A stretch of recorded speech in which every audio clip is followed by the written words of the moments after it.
मोहिबुल्लाह नदवी। तो देखिए ये जो तस्वीर है, ये देखिए, ये एक एक कर जो बुलडोजर्स लगाए गए हैं, 30 बुलडोजर, 17 बुलडोजर, 30 जेसीबी, एक एक कर, ये देखिए दूसरा बुलडोजर आया, उसके पीछे तीसरा बुलडोजर आया, उसके बाद चौथा बुलडोजर, और यहाँ पर जो मौजूद लोग हैं उनकी भी आप एक एक कर भीड़ देख रहे होंगे। ये चौथा बुलडोजर, वो पांचवा बुलडोजर, और ऐसे ऐसे बुलडोजर हैं, जेसीबी मशीनें लगाई गई हैं ताकि पूरे इलाके को अतिक्रमण मुक्त करवाया जा सके। हालांकि इसके पहले हमने आपको कुछ रिएक्शंस भी दिखाए जिसमें लोगों ने बढ़ चढ़कर इसका विरोध किया। ये देखिए छठा बुलडोजर, सातवां, और उससे पीछे आठवां बुलडोजर भी आपको नजर आ रहा है। तो एक एक कर ये बुलडोजर कितनी संख्या में लगाए गए वो हम आपको दिखा रहे हैं। बुलडोजर एक्शन हुआ, जेसीबी लगा दी गई, 30 बुलडोजर, 17 जेसीबी, ये 30 जेसीबी, 17 बुलडोजर जो थे उनके थ्रू ये कार्रवाई की गई है। और मस्जिद नहीं, मस्जिद के आसपास का जो अतिक्रमण वाला इलाका था उसको ढहाया गया, उसको हटाया गया, उसको तोड़ा गया, जिसका विरोध वहां पर मौजूद लोग करते हुए नजर आए।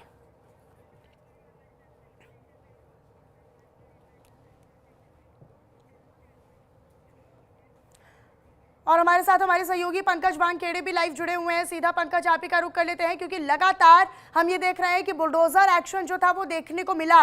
रात 1 से 2 बजे के बीच में जेसीबी मशीनें लगा दी गई, बुलडोजर लगा दिए गए, और फिर ये कार्रवाई शुरू हुई। लेकिन उसके बाद लोगों के बीच में टकराव शुरू हुआ, लोगों ने बढ़ चढ़कर विरोध किया।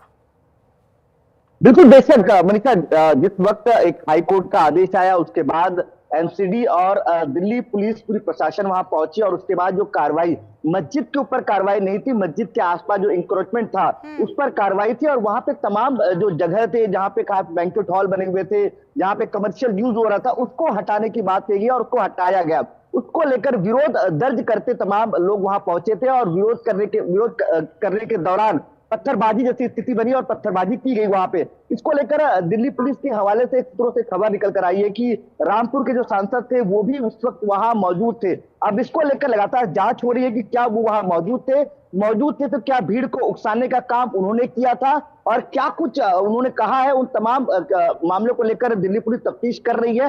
लेकिन दूसरी तरफ जो है, दिल्ली के जो मेयर है राजा इकबाल सिंह, उनके तरफ से भी बयान आया। उन्होंने साफ तौर पर कहा है कि मस्जिद पर कोई कार्रवाई नहीं है, हाई कोर्ट का आदेश था, और रामलीला ग्राउंड के आसपास का जो इंक्रोचमेंट है उसको हटाने को लेकर जो है एमसीडी और जो प्रशासन है उसने कार्रवाई की है। लेकिन पंकज, लोगों का साफ तौर पर ये मानना है कि इसको एक कम्युनिटी से जोड़कर देखा जा रहा है, इसको मुस्लिम विरोधी कार्रवाई के तौर पर लोग देख रहे हैं। और ऐसी भी जानकारी है कि वहां पर समाजवादी पार्टी से सांसद रामपुर के मोहिबुल्लाह नदवी भी मौजूद थे, उन्होंने भी भीड़ को उकसाने का काम किया। बिल्कुल बेशक ये आरोप लगातार लग रहे हैं। हमने भी प्रयास लगातार कर रहे हैं कि रामपुर के जो सांसद है मोहिला, उनसे बातचीत किया जाए, उनसे बात करें और पूछें कि क्या आप उस वक्त मौजूद थे, लेकिन वो फोन नहीं उठा रहे। लेकिन लगातार हम प्रयास कर रहे हैं। लेकिन दूसरी तरफ जो आरोप लगाए गए हैं वो अभी सिद्ध होते नजर नहीं आ रहे। लेकिन ये माना जा रहा है कि उस वक्त सांसद वहां मौजूद थे समाजवादी पार्टी के, और उन्होंने ही भीड़ को उकसाया है। इसको लेकर अब दिल्ली पुलिस जो है तमाम प्रमाण निकालने की कोशिश कर रही है कि क्या सच में वहां मौजूद थे, और मौजूद थे तो क्या कुछ वो शब्दों का उपयोग कर रहे थे, क्या उन्होंने भीड़ को उकसाया है। ये तमाम मामले को लेकर जानकारी निकाली जा रही है। लेकिन दूसरी तरफ मैंने पहले ही कहा कि एमसीडी की तरफ से जो कार्रवाई हुई है उसको लेकर भी पूरा रिपोर्ट जो है वो एमसीडी के मेयर ने दर्ज किया है, उन्होंने पेश किया, उन्होंने बताया है कि कार्रवाई किसको लेकर हुई है और कार्रवाई क्यों हुई है। लेकिन अब फैज़ल इलाही मस्जिद प्रबंधन समिति को नोटिस भी दिया गया है, जिस पर सुनवाई जो है अब वो अगले 22 अप्रैल को होने वाली है। लोगों को ये समझना होगा कि अतिक्रमण मुक्त करना ये प्रशासन का काम है। ये हाईकोर्ट के आदेश पर कार्रवाई हुई है, किसी सरकार ने या किसी दल ने कार्रवाई नहीं की है। बिल्कुल बेशक ये साफ तौर पर दिल्ली हाईकोर्ट की तरफ से याचिका लगी थी दिल्ली हाईकोर्ट पे। जो प्रीत सिरोही करके व्यक्ति है याचिकाकर्ता, उन्होंने याचिका लगाई थी। उन्होंने कई मामले को लेकर याचिका लगाई थी। सिर्फ रामलला ग्राउंड के पास जो एक इंक्रोचमेंट है उसको लेकर ही नहीं थी, और भी कई डिफेंस कॉलोनी में कई जमीन है जहां पे इंक्रोचमेंट हो रही है, जहां पे मस्जिद बनाए गए हैं, मस्जिद के आसपास कमर्शियल यूज किया जा रहा है, उसको लेकर भी तो इसको लेकर दिल्ली हाईकोर्ट की तरफ से आदेश था और उसकी आदेश को पूरा करने के लिए एमसीडी की टीम वहां पहुंची थी। लेकिन अब इसको कम्युनल एंगल देने की कोशिश जो है तमाम लोग करते नजर आए। वहां के लोग, जब हमारे सहयोगी तमाम लोगों से बातचीत की, उन्होंने साफ तौर पर कहा कि हम अलग कम्युनिटी से आते हैं इसलिए हमें टारगेट किया जा रहा है, इस तरह की बात वहां से निकल कर आ रही है। लेकिन प्रशासन की तरफ से साफ तौर पर कहा जा रहा है मनीषा कि ये सिर्फ रूटीन वर्क है और जिस तरह से जहां भी अच्छा इंक्रोचमेंट हो रहा है पूरी दिल्ली में। आमतौर पर नियम है कि जब आप किसी का अवैध अतिक्रमण या अवैध मकान या अवैध इमारत को ढहा रहे हो और उसको लेकर आदेश दिया गया हो तो पहले आप उसे नोटिस देंगे। यहाँ पर जो बारात घर है, यहाँ पर जो मकान है, यहाँ पर जो डायग्नोस्टिक सेंटर है, ना जाने क्या क्या यहाँ पर आसपास मस्जिद के इलाके के आसपास खड़ा किया गया, क्या उन सबको नोटिस नहीं दिया गया पहले, जो लोग ये विरोध कर रहे हैं? देखिए, इनको लेकर कोई अभी जानकारी नहीं है कि नोटिस दिया गया नहीं गया। हाँ, ये स्पष्ट है कि इनका साफ तौर पे कहना है एमसीडी का कि ये एमसीडी की जगह थी। इसको लेकर साफ तौर पे हाईकोर्ट ने कहा था कि जहां भी इंक्रोचमेंट है उसको हटाया जाए और खासतौर पर मस्जिद पे कोई भी कार्रवाई नहीं है। आसपास के तमाम जो एरिया जो एमसीडी के अधीन आती है उसको लेकर इंक्रोचमेंट हुए थे, उसको हटाने की बात कही गई है। खासतौर पर अगर मैं बात करूं, वहां पे तमाम बारात घर के अलावा तमाम कम्युनिटी हॉल थे। कम्युनिटी हॉल्स के अलावा कमर्शियल दुकानें जो वहां पे चलाई जा रही थी उसको हटाने की बात कही गई और उसको लेकर कार्रवाई हुई थी। अब इसमें यह महत्वपूर्ण है कि अब जो लगातार रामपुर के सांसद जो है समाजवादी पार्टी से, उन पर जो आरोप लग रहे हैं क्या वो सही है, इसको लेकर अब दिल्ली पुलिस जांच कर रही है और अब उस एंगल को तफ्तीश की जा रही है कि जिस तरह से पत्थरबाजी हुई है, क्या उकसाने का काम किसी ने किया था? अगर उकसाने का काम किया था तो वो कितनी हद तक जायज है और क्या उन शब्दों का उपयोग किया गया था, उसको लेकर अब जांच हो रही है। अच्छा पंकज, क्योंकि भले ही एमसीडी की जमीन हो, भले ही एमसीडी का एक्शन हो, हाईकोर्ट का आदेश हो, बुलडोजर कार्रवाई, जेसीबी कार्रवाई की गई हो, लेकिन लोगों के बीच में एक नैरेटिव भी सेट हुआ है कि सरकार की ओर से ही किया गया है। हालांकि आम आदमी पार्टी है या तमाम विपक्षी दल है, नेता है, वो भी इसको एक बड़ा मुद्दा बना रहे हैं। आने वाले समय में क्या ये एक सियासी मुद्दा भी बनेगा, क्या लगता है? बिल्कुल बेशक। देखिए, अब लगातार जिस तरह से तमाम आम आदमी पार्टी के विधायक हो या नेता हो इस मुद्दे को उठाते नजर आ रहे हैं, लगातार इस मुद्दे का जो इंक्रोचमेंट कार्रवाई जो दिल्ली सरकार की तरफ से की गई है, माफी चाहूंगा एमसीडी की तरफ से की गई है, उसको लेकर विरोध करते नजर आ रहे हैं। और लगातार साफ तौर पर कहा जा रहा है कि ये सिर्फ राजनीति के तौर पर किया गया है, एक समुदाय को टारगेट करने की कोशिश की गई है। तो अब इसको लेकर अब जो है प्रशासन की तरफ से बयान आना बाकी है कि क्या सच में जो दिल्ली हाईकोर्ट का जो आदेश था उसी को पालन किया गया या तो फिर जो इंक्रोचमेंट के लिए नोटिस जो था वो पहले दिया गया नहीं दिया गया, उसको लेकर भी जो लगातार जो बातचीत करी है उसको लेकर भी हम प्रयास कर रहे हैं कि इसकी जानकारी निकाल कर लाए और पता करें कि क्या सच में पहले नोटिस दिया गया या नहीं दिया गया। अच्छा पंकज, क्योंकि निश्चित तौर पर आसपास जो है वो नियंत्रण बनाने का प्रयास अभी किया जा रहा है।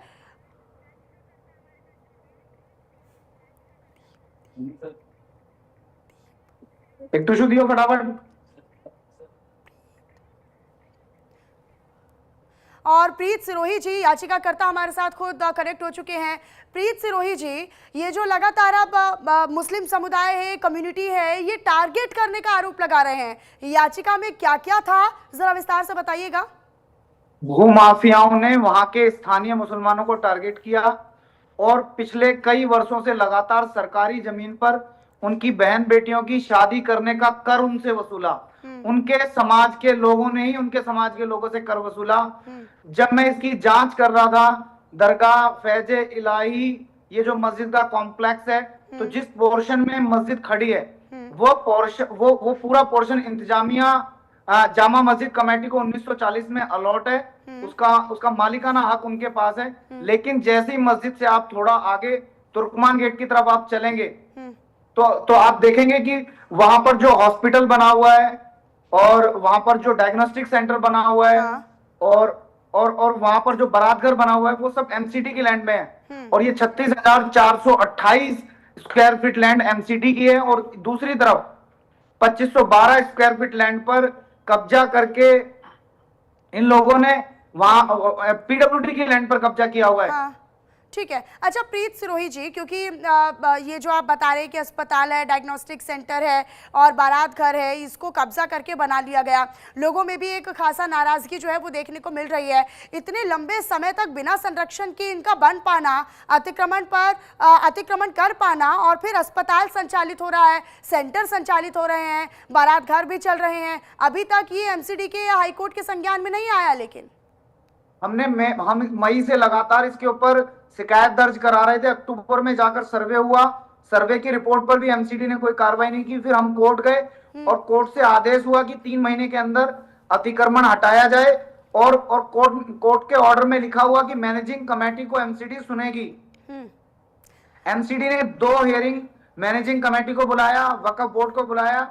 ये भ्रामक प्रचार कर रहे हैं कि वक्फ बोर्ड को और मैनेजिंग कमेटी को नहीं सुना गया। वक्फ बोर्ड तो सर अभी भी यही कह रहा है कि ये दिल्ली वक्फ बोर्ड की जमीन है, इस पर वैध कागज वो उपलब्ध करवाएंगे, बोल रहे हैं। वक्फ बोर्ड तो ये भी कह रहा है यहाँ शादियां नहीं होती, जबकि वहां मस्जिद के गेट पे स्टिकर लगाया गया है कि 1 जनवरी के बाद यहाँ कोई शादी का आयोजन नहीं होगा। जो शादियों की बुकिंग की गई थी वो स्थगित की गई है। तो इनकी तो एक सलाह है नहीं, पहले घर बैठ के सलाह कर लें कि कौन सा झूठ समाज के बीच में जाकर बोलना है। इनकी लिखित सबमिशन है एमसीडी के अंदर, वक्फ बोर्ड की भी और मैनेजिंग कमेटी की भी। उसके बाद भी ये कोर्ट में चले गए। इन्होंने पूरे समाज को भ्रमित कर दिया कि हमें नहीं सुना गया, हमें सुनने का अवसर नहीं दिया गया। तो ये तो सरासर बेईमानी है। आप समाज को भड़काकर शासन प्रशासन के ऊपर पत्थर फेंकवा रहे हो, उस दिल्ली पुलिस के ऊपर पत्थर फेंकवा रहे हो जिनकी वजह से, जिनकी ड्यूटी की वजह से मतलब पूरी दिल्ली खुद को सुरक्षित महसूस करती है। तो ये तो बहुत ही मतलब कायराना हरकत है, समाज को मिसगाइड कर देना। और ये भूमाफियाओं ने पूरा षड्यंत्र रचा है। लेकिन भूमाफियाओं ने अतिक्रमण कर लिया, करते चले गए, अतिक्रमण होता चला गया। इसकी जानकारी क्या पहले सरकार को, प्रशासन को, एमसीडी को नहीं लगी? सर आपने कब ये याचिका दाखिल की और कब इसके खिलाफ आपने बोलना शुरू किया? वहां के स्थानीय विधायक का कहना है कि वक्फ बोर्ड ने हमसे झूठ बोला, कि वक्फ बोर्ड ने हमें कभी नहीं बताया। मैं करेक्शन कर रहा हूं अपनी बात का। ठीक है। मैंने वहां के स्थानीय विधायक का बयान सुना। उसने कहा कि वक्फ बोर्ड हमसे पैसे लेता रहा सालाना कुछ %, और उसने हमें कभी नहीं बताया कि ये जमीन वक्फ की नहीं है। तो ये तो इनका आपस का झगड़ा है। गवर्नमेंट लैंड पर कब्जा करके वो वक्फ बोर्ड को कर दे रहे हैं। इनका आपस का झगड़ा है। इसमें प्रीत सिरोही क्या करेगा, इसमें गवर्नमेंट क्या करेगी?